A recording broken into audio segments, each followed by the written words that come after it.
You wake up every day chasing something, more results, more recognition, more proof. And on paper, you might be absolutely crushing it. But when it's quiet, when all the noise quiets down, you're left feeling behind. You feel like you're not quite there yet. In fact, you never feel there yet. It almost feels like you're chasing the horizon and it just keeps moving further away the closer that you get. This is the pattern of inadequacy showing up in your life. And it's a subconscious loop that convinces you, if I do more, I'll feel enough. You've actually built a life based on needing to earn your worth. And the most detrimental thing about this is that if a subconscious structure has you in separation from your true power, your true worth, and your true purpose, then no matter how many hours you work or how hard you work, you're always going to feel like you're missing the mark. Because deep down, you believe that there's a mark that you need to hit in the first place. What if there is no mark to hit? What if you get to aim for a goal for the pure intention of creation and self-expression? It doesn't need to be about proving yourself anymore. It gets to be about returning to the truth of who you are as a creative being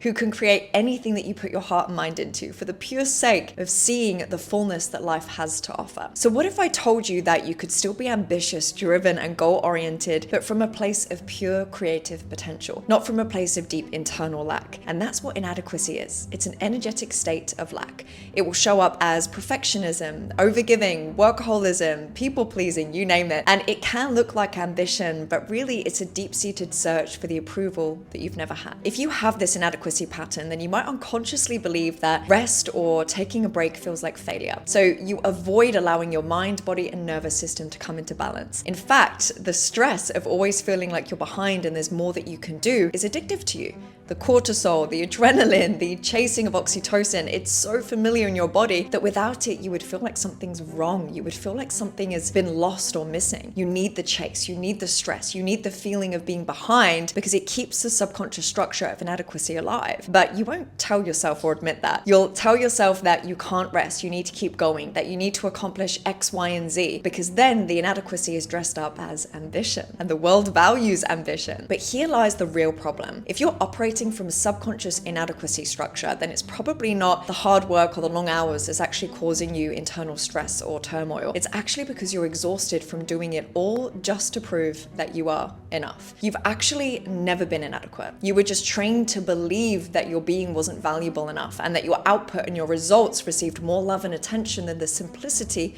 of your presence alone. Now, I want to be very clear. Shifting the subconscious structure of inadequacy is not to slow down your ambition. It's actually to reorient where your ambition comes from. It's about rising above the level of egoic lack and aligning with ambition as a pure creative force that permeates your entire being at all times. It's about shifting from proving to creating, from chasing to choosing. So remember, the feeling of being behind is a clue of deep-seated feelings of inadequacy. The constant chasing of a goal or outcome is a clue of deep-seated feelings of inadequacy. And the avoidance of rest is a clue of deep-seated feelings of inadequacy. This is just a pattern that you're running. You were not born to come into this third-dimensional reality and live in a constant state of lack and not enoughness. That's just the way that the world has trained you to see yourself. And you can choose something different. The moment you stop trying to be enough, you finally remember that you already are. Thank you for listening, guys. I'll see you next time.